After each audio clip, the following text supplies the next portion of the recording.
Los creepypastas son seguramente el formato de terror más importante e influencial de toda la historia de internet. No solo se hicieron extremadamente populares por sí solos, sino que además han contribuido a otros muchos movimientos del terror online. La definición de creepypasta cambia un tanto dependiendo de a quién le preguntes. Tienes a gente más puritana que dice que es una historia corta escrita en internet de terror y con un formato específico, que puede ir acompañada o no de una imagen o vídeo, y tienes a gente que simplemente dice que es cualquier historia corta de terror que utilice el internet para ser distribuida. Dentro de los creepypastas hay diferentes tropos o temáticas que se repiten en muchas ocasiones, desde episodios perdidos de programas famosos, normalmente infantiles, como pueden ser las historias de Candle Cove o Mouse.avi, hasta los de entidades desconocidas que se acercan casi al concepto de críptidos, como son The Rake o Slenderman. Pero, personalmente, siempre ha habido un tropo que me ha llamado especialmente la atención y que creo nos ha dado muchísimas historias importantes y que ha influenciado mucho al terror en general. Estoy hablando de la temática de los videojuegos malditos. Pero antes de comenzar con el vídeo, como siempre tengo que darle muchas gracias a los miembros de mi canal que estarán apareciendo por aquí. Ya sabéis que yo no soy fan de coger patrocinadores para este canal, más que nada porque tengo muy mala experiencia con ellos. Creo que los patrocinadores de YouTube la mayoría de las veces o son de malísima calidad o a veces te hacen poner un anuncio enorme en mitad de los vídeos. Odio cuando estoy viendo un vídeo de YouTube y de repente aparece un vídeo de 4 minutos cuando el vídeo entero es de 15, por lo que desde siempre he preferido evitarlos y eso lo he conseguido gracias a los miembros de mi canal. Así que nada, eso es todo, muchas gracias y volvemos a los juegos malditos. Probablemente ya solo mencionar esta temática te traiga alguna historia en específico a la mente, posiblemente esta sea Sonic.exe, ya que es una de las más conocidas y que además de alguna forma ha conseguido mantener una popularidad alta durante los años. Publicado por primera vez en 2011 por JC de Jaina en la wiki de creepypastas, aunque luego se retiró, ya hablaremos de eso. La historia va sobre un joven que recibe un CD no etiquetado de un amigo, el cual contiene un archivo titulado Sonic.exe. Al ejecutarlo, el juego parece ser una versión maldita de Sonic, con imágenes perturbadoras, música distorsionada y mensajes dirigidos directamente al jugador. El Sonic del juego tiene ojos negros con pupilas rojas sangrantes y persigue y asesina brutalmente a sus amigos, Tails, Knuckles y finalmente a Robotnik. El jugador se da cuenta de que el juego está poseído por una entidad maligna y al final del todo se gira para darse cuenta de que hay un peluche de Sonic en su cuarto y que le está hablando. A pesar de que, como he dicho, es un creepypasta muy popular, siempre será criticado por la escritura. Cae en muchísimos clichés, el lenguaje deja mucho que desear y además se pasa muchísimo a momentos, es más edgy que todo, vamos. Esto llevó a que en 2014 se quitara de la wiki de creepypastas por su escritura subpar, a lo que el creador contestó con el siguiente mensaje. Lamento profundamente informarles que he recibido malas noticias. Los administradores de la wiki de creepypastas finalmente han decidido borrar Sonic.exe de la wiki, con el argumento de que estaba mal escrito, tenía demasiados clichés y era un mal ejemplo de lo que debería ser un creepypasta.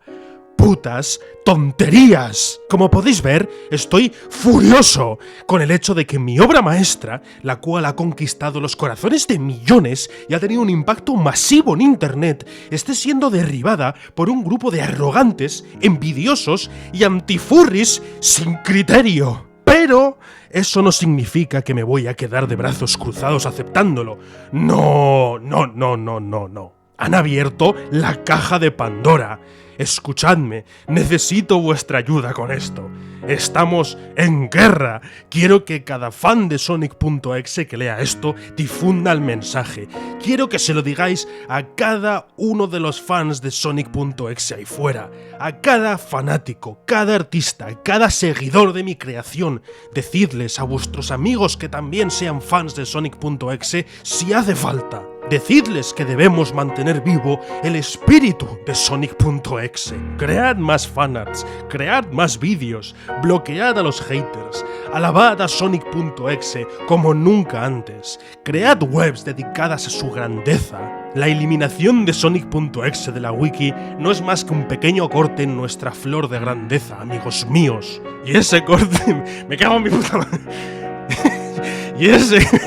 Y y ese corte no ha hecho más que propagar más el polen. Nosotros somos ese polen. Debemos prepararnos para nuestra victoria contra los haters. Los haters deben sangrar por sus crímenes. Regocijaos, mis queridos fans de Sonic.exe. Nuestro glorioso diablillo tendrá la última risa. Esta será su victoria definitiva. La absoluta subyugación del internet entero. Se le ve estable mentalmente al señor. En fin, a pesar de la dudosa calidad tanto de la historia como del creador, tristemente el señor tenía razón en algo, y es que la historia dejó un legado en internet, con muchas adaptaciones a videojuegos, incluido Friday Night Funkin' en 2021, lo cual explica el pico tan grande de popularidad de repente que se puede ver en Google Trends. El asunto es que, por muchos aires de grandeza que se quiera dar el creador de Sonic.exe, en realidad no fue el primero que utilizó este tropo en su historia de terror, ni mucho menos. Para remontarnos a la primera historia en internet sobre un juego maldito, nos tenemos que remontar a nada más y nada menos que febrero del año 2000, la infancia del internet, para encontrar la historia de Polybius. Polybius trata sobre un arcade experimental lanzado brevemente en 1981 en Portland, Oregón, por una compañía alemana llamada Sinneschlossen, que se puede traducir más o menos como pérdida de los sentidos. Según la leyenda, el juego causaba efectos psicológicos severos como náuseas, alucinaciones, pesadillas e insomnio, e incluso tentativas suicidas a todos aquellos que lo jugaban. También se decía que cada pocos días unos hombres vestidos de negro visitaban el arcade para revisar las máquinas de Polybius antes de que, solo unos días después, desaparecieran todas las máquinas. La historia original es anónima y fue publicada en coinor.org, una base de datos de máquinas arcade. Dependiendo de tu definición de creepypasta, esta historia puede ser uno de los primeros de toda la historia, aunque muchos lo consideran una simple leyenda urbana. De todas formas, como veis, la temática de un juego malvado o maldito lleva rondando en internet desde casi sus comienzos. Y tal y como pasó con Sonic.exe, al cabo de un tiempo también se hicieron adaptaciones de la historia a juegos reales. Esto, hasta cierto punto, es bastante natural y de esperar, ya que estas historias se prestan muy bien a ser adaptadas. Al fin y al cabo, al hacerlo, se borra mucho esa línea entre ficción y realidad. Es por eso que esta temática me ha llamado siempre la atención, y por lo que creo que también se ha hecho tan popular. Relacionado con esto de borrar el límite entre realidad y ficción, tenemos a Ben Drowned, publicado por Alex Hall en 4chan en 2010, un año antes de la aparición de Sonic.exe. El asunto de este creepypasta es que combina diferentes medios como capturas, escritos y vídeos. Ben Drowned cuenta la historia de un chico que compra un cartucho de Majora's Mask de segunda mano en un mercadillo, sin etiqueta y con la palabra Ben escrita a rotulador. Al jugar, el juego empieza a comportarse de forma extraña, personajes que actúan de forma errática, los textos que se corrompen y Link que es perseguido por una estatua inquietante. Poco a poco el protagonista descubre que el juego está poseído por el espíritu de un niño fallecido llamado Ben que murió ahogado. Todo esto degeneró en un RPG que continuó hasta 2020, ni más ni menos, una década entera. La historia original es solo la primera parte de 3 en total, y se va a un culto relacionado con la manipulación digital y una entidad llamada el Padre, hasta que es como que toda la sociedad colapsa y se sobrepone una IA a nuestra realidad y no sé qué. Una fumada enorme, vaya. A pesar de que fue muy popular en su momento, la idea de ARGs combinado con esta temática no se utilizó mucho hasta pasado varios años, ya que en ese momento estas historias tenían todavía un formato como el que hemos visto, mucho más cercano al formato de creepypasta antiguo. Y es que 2010 fue el año de los creepypasta de videojuegos, y nos dejó con muchas historias importantes como la de The Theater, un supuesto juego misterioso de PC lanzado en los 90 por una compañía ficticia. El juego es extremadamente simple, hasta el punto de que muchos decían que era una beta o una versión de su desarrollo. El jugador controla a un personaje que camina por los pasillos de un cine, con puertas numeradas y solo hay una figura inquietante, la de un portero llamado The Ticket Taker, que al interactuar repite frases como disfruta de la película, pero nada más. Sin embargo, el juego empieza a comportarse un poco de forma extraña. Los pasillos se repiten de forma infinita, imágenes del Ticket Taker empiezan a aparecer por todas partes, y aunque no hay jumpscares ni nada por el estilo, da la impresión de que hay una presencia tras lo que vemos de lo más extraña. Me gusta este creepypasta por lo ambiguo que es. No tiene nada súper llamativo, pero tiene justo lo suficiente para dejar esa sensación de inquietud que muchos otros creepypastas no consiguen. La historia fue publicada en 2010, como he mencionado, en la wiki de creepypastas, creepypastas, pero nunca se ha sabido con certeza quién es el autor detrás de ella. Como habéis visto, toma una perspectiva más cercana a la de Polybius, en el sentido de un juego olvidado, los Media, perdido en las profundidades del tiempo y que prácticamente nadie conoce. Pero también había otros que hicieron justamente lo contrario, y crearon historias sobre juegos muy famosos y conocidos. El síndrome del pueblo lavanda es un creepypasta que cuenta que, tras el lanzamiento de Pokémon Rojo y Verde en Japón en 1996, se registró un pico de suicidios y comportamientos extraños en niños de entre 7 y 12 años.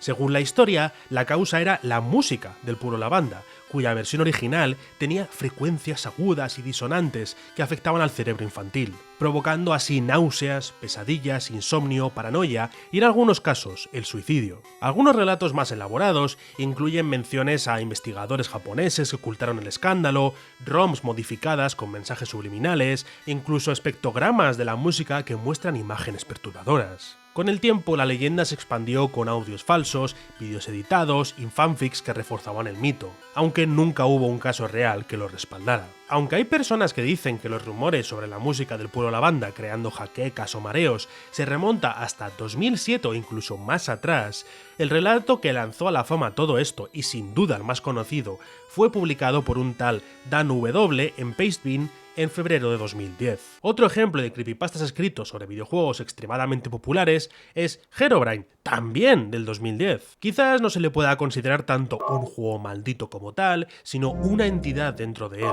La historia original fue publicada por alguien anónimo en 4chan y habla de cómo alguien en su mundo en solitario de Minecraft de repente empezó a ver a veces una figura igual a la del personaje del jugador, pero con los ojos en blanco, que se escondía en el límite de la niebla de renderizado o alrededor de las esquinas estrechas. Esto después fue desarrollado a que Herobrine era en realidad el nombre del hermano de Notch, el creador de Minecraft, y aunque luego él personalmente lo desmintió, diciendo que no tenía ningún hermano, la leyenda ya era demasiado grande para ser parada. Herobrine fue algo especial, ya que no era una historia de solo una persona, sino casi una histeria colectiva. Minecraft estaba en pleno boom de popularidad, y el mundo que ofrecía era solitario y muchas veces liminal, dejando una sensación de inquietud de los jugadores que daba la oportunidad perfecta para que una historia como Herobrine naciera. Cientos de personas hicieron vídeos, memes, mods, de todo con este personaje. Y es más, se hizo tan popular que Mojang, el estudio desarrollador de Minecraft, empezó a añadirlo en sus parches a modo de broma, diciendo una y otra vez en cada parche que lo habían eliminado del juego, solo para volver a aparecer en el siguiente parche otra vez, algo que llevan haciendo hasta el día de hoy. Llegado el 2011, además de Sonic.exe, también hubo otro creepypasta que, aunque pasó bastante más desapercibido, creo que era mucho mejor, y hasta día de hoy uno de mis creepypastas preferidos junto con Candle Cove. Estoy hablando de NES Godzilla, publicado poco antes de Sonic.exe en el blog personal del creador, Cosby Duff. Es un creepypasta largo, que fue publicado en diferentes capítulos y que cuenta la historia de un chico que juega una copia modificada del clásico Godzilla Monster of Monsters, de la NES. Ya sabéis cómo va esto. Al principio el juego parece normal, pero pronto empiezan a aparecer enemigos extraños, mapas distorsionados y criaturas grotescas que no existen en la versión original. A medida que avanza, el juego se vuelve cada vez más personal y perturbador, introduciendo una figura demoníaca llamada Red, una entidad monstruosa que comienza a controlar el juego y se convierte en el antagonista principal. Red parece tener una conexión misteriosa con el pasado del protagonista y con la muerte de una amiga de la infancia llamada Melissa. Lo que empieza como una experiencia extraña se convierte en una pesadilla psicológica, con el juego manipulando al protagonista a nivel emocional y espiritual. Lo más llamativo de este creepypasta es que el autor creó montones de imágenes editadas y sprites originales para ilustrarla, haciendo que pareciera un diario real de gameplay. La verdad que recomiendo encarecidamente que leáis el creepypasta si no lo habéis hecho ya, porque de verdad que creo que merece la pena. Tras Sonic.exe, realmente hubo un parón bastante considerable respecto a este tipo de temática y casi no hubo nuevos proyectos que lo adoptaran. Tienes cosas como el creepypasta de I Hate You, Te Odio en español, que solo está un pasito por encima de Sonic.exe respecto a su calidad, vamos, que deja mucho que desear. Trata sobre un supuesto final oculto en Super Mario World, en el que Luigi empieza a matar a Mario una y otra vez, pero Mario siempre revive, por lo que Luigi le repite una y otra vez: ¿por qué no te mueres? Te odio. Básicamente, Luigi estaba cansado de estar siempre a la sombra de Mario como el segundón y por eso trabaja con Bowser y se rebela de forma violenta contra Mario. Añádele 5 clichés, mucha sangre innecesaria y una pantalla final con Luigi quemado porque Mario de nuevo le ha ganado y tienes un tremendo personaje para otro puto mod de Friday Night Funkin', porque no podía ser de otra forma. Otra de las razones por las que hubo un enorme parón fue porque la gente ya estaba centrada en otros tipos de historia como Slenderman o Jeff the Killer. Pero más importante aún fue un juego estrenado en 2014, que a lo mejor habéis escuchado hablar de él antes, llamado Five Nights at Freddy's. ¿Que por qué menciona este juego? Pues porque en realidad, al menos el primero de la saga, tiene bastante influencia de esa idea de un videojuego maldito, y te intenta dar esa sensación durante todo el juego. Desde las alucinaciones que pueden pasar con la frase "It's me", soy yo,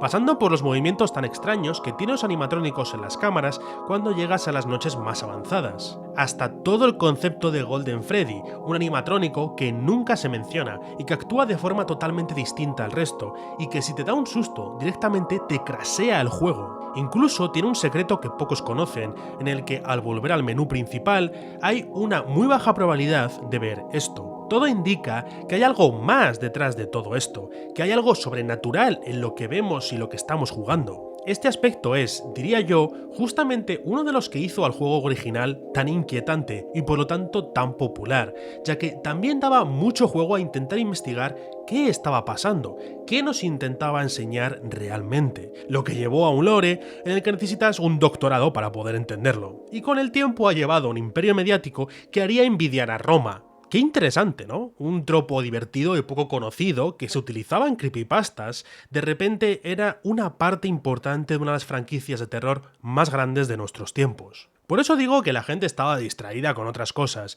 y no hay ninguna historia así muy conocida de estos años que ganara realmente mucha atracción. Quizás una de las pocas excepciones es el misterio del juego apodado That Evil Farming Game, es decir, aquel juego de granjas malvado. Resumiendo, en abril de 2016, un usuario llamado Sparta213 publicó en Reddit un post diciendo que estaba buscando un juego que recordaba haber jugado pero no cómo se llama. Decía que era un simulador de granja tipo Harvest Moon, en el que el protagonista, tras discutir con su esposa, la mata al principio del juego y luego debe mantener la granja mientras oculta el cadáver de la policía y los vecinos. La descripción era tan original y escalofriante que se volvió viral, se creó un subreddit dedicado a buscarlo y surgieron cientos de teorías de qué juego podía ser. Pasado un tiempo, la gente empezó a pensar que quizás el juego nunca existió y que quizás esto fuese otro creepypasta o leyenda urbana como fue Polybius en su día. Sin embargo, finalmente en 2021 se descubrió que Joel de Vinesauce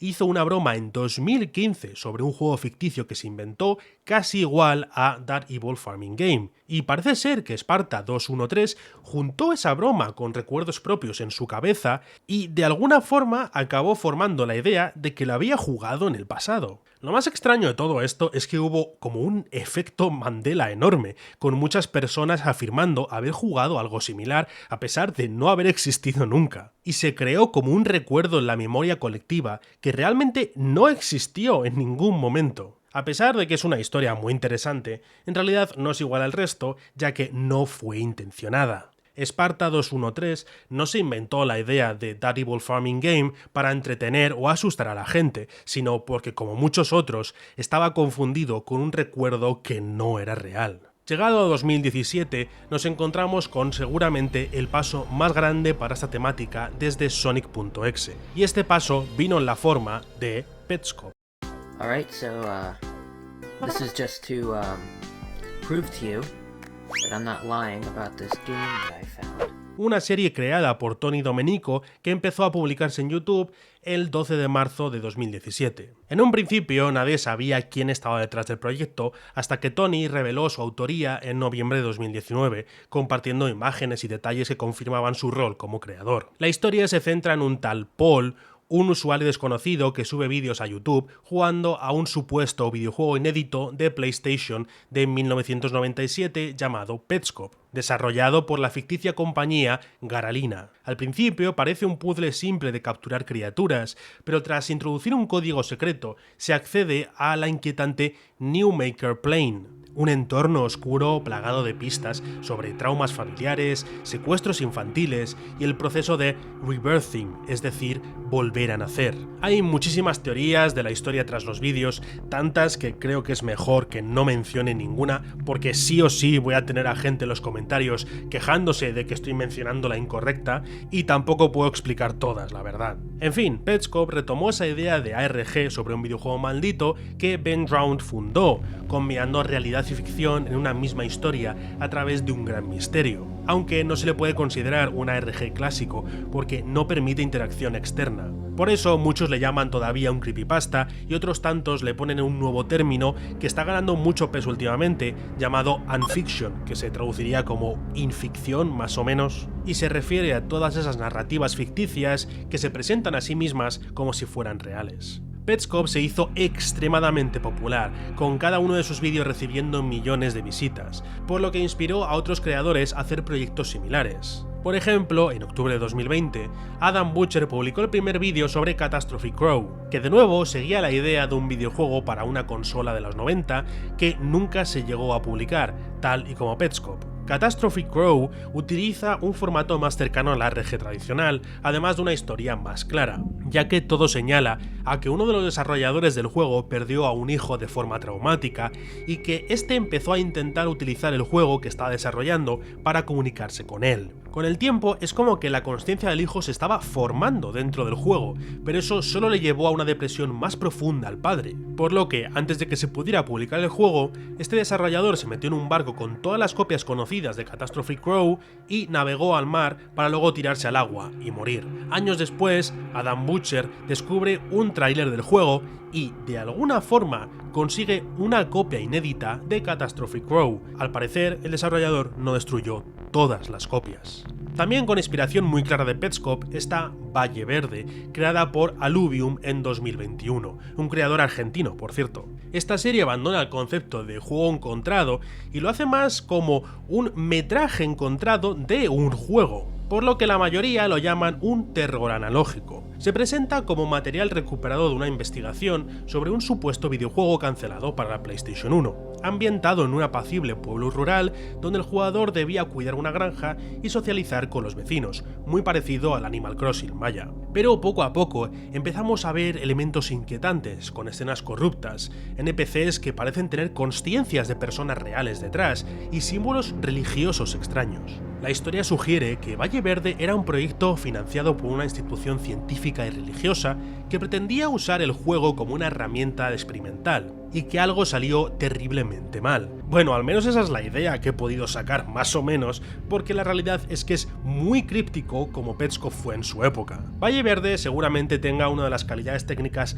más altas de todas las series online de terror. En plan, tiene unas animaciones que harían envidiar a estudios profesionales. Y aunque no me parece una serie perfecta, como mencioné en mi vídeo de la tier list de los terrores analógicos, me parece que se pasa intentando dar miedo a momentos, no puedo recomendar lo suficiente, al menos echarle un vistazo y ver si os gusta. Y además así apoyar a un creador de terror hispano, que mira que hay pocos. Pero estos proyectos de los últimos años que hemos estado hablando hasta ahora son series. Hay otro tipo de proyecto, los cuales son los videojuegos que se hacen pasar a sí mismos como malditos, como FNAF hizo en su época. Primero cabe destacar I'm Scared, un juego que, aunque se lanzó por primera vez en 2012, 2 años antes que FNAF, no fue hasta 2016 que consiguió su pico de fama con su relanzamiento, el cual expandía muchísimo el juego original. Ya he hablado de I'm Scared en otro de mis vídeos, literalmente además el vídeo que hizo a mi canal explotar en popularidad. Pero el juego es como que actúa como si fuese un virus consciente de sí mismo. Hay una entidad que se muestra como Whiteface, una cara blanca que te observa y te persigue. Al principio parece solo un antagonista promedio, pero con el tiempo nos damos cuenta de que realmente no nos quiere hacer daño. Habla con nosotros directamente, nos cuenta sus penas y sus miedos e intenta jugar. La realidad es que, básicamente, Whiteface está solo y quiere que le hagamos compañía, quiere que juguemos con él, pero por eso de que ha invadido nuestro PC y que es siniestro de cojones, podemos matarlo y así acabar el del juego. No hay créditos finales ni nada por el estilo, ni música por haber derrotado al villano, simplemente es el mismo juego que habíamos jugado hasta entonces, pero sin Whiteface. La verdad que este juego es una ida de olla en lo que a romper la cuarta pared se refiere, se cierra constantemente él solo, te hace modificar archivos para avanzar, te abre vídeos de YouTube en tu navegador, vamos, que lo que he dicho de que actúa como un virus no lo decía de broma.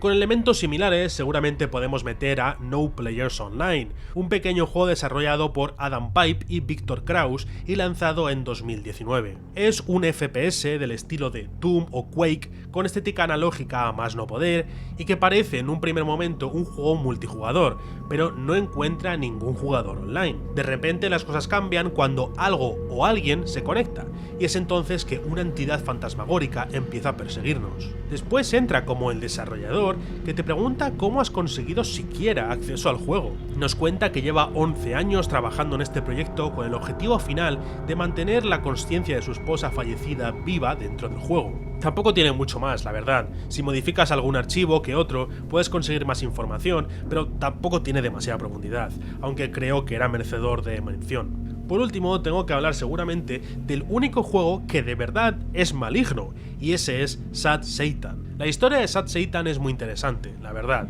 Comienza con un youtuber llamado Obscure Horror Corner, un canal dedicado a subir juegos de terror poco conocidos. Un día en 2015 sube un vídeo sobre Sad Satan, un supuesto juego donde caminas por pasillos oscuros y angostos mientras escuchas sonidos distorsionados, gritos, música retro al revés y frases susurradas en distintos idiomas. Aparecen imágenes de vez en cuando, las cuales son perturbadoras y muchas veces reales. El jugador no tiene objetivos claros, no hay enemigos, armas ni nada. El creador del canal dijo que recibió el enlace al juego desde un foro en la Deep Web y por eso no quiso compartir el archivo original, afirmando que contenía imágenes ilegales. Pero eso solo hizo disparar aún más el interés y las sospechas. Poco después aparecieron versiones clonadas del juego, supuestamente reconstruidas por fans o filtradas por terceros, pero nadie ha conseguido confirmar cuál era el verdadero juego ni si realmente contenía contenido peligroso o ilegal. El problema es que estas versiones clonadas en muchas ocasiones tenían troyanos dentro, virus que podían tomar el control de tu ordenador, y varias personas afirmaron haber tenido todas sus cuentas bancarias vaciadas o fotos suyas tomadas desde su webcam subidas a algunos foros. Todo por descargar alguna de estas versiones de Sad Satan. Muchas personas creen que Obscure Horror Corner lo creó todo como un creepypasta moderno, con gameplay real para viralizar su canal. Otros piensan que el juego sí existió, pero fue modificado o eliminado tras sus vídeos. Sea como fuere, realmente Sad Satan sea el único juego que realmente fue peligroso y no solo estaba intentando hacerse pasar como eso. Así que esto nos recuerda a todos que es importante no descargarse cosas de sitios sospechosos. Y es así que llegamos un poco a nuestros días. Obviamente hay muchos juegos e historias que utilizan esta temática como recurso, pero que no he podido incluir en este vídeo. Sinceramente este tropo me parece fascinante. Los videojuegos tardan años en ser desarrollados y muchas veces, sobre todo en el pasado, tenían lanzamientos muy limitados y escasos. Es por eso que no sorprende nada esa idea de un juego perdido en el tiempo y que nadie conocía hasta ahora. Además, abre la puerta, como hemos visto, a muchas adaptaciones a un juego real, con el cual el espectador puede interactuar con la historia, lo cual aporta un realismo a la narrativa casi incomparable. Y ahora solo me queda preguntaros a vosotros, ¿qué opináis de esta temática? ¿Conocéis algún otro juego o historia que lo utilice? Dejadme todo eso en los comentarios. Y nada, sin nada más que decir, muchas gracias por verme, muchas gracias por estar aquí y nos vemos en el siguiente vídeo.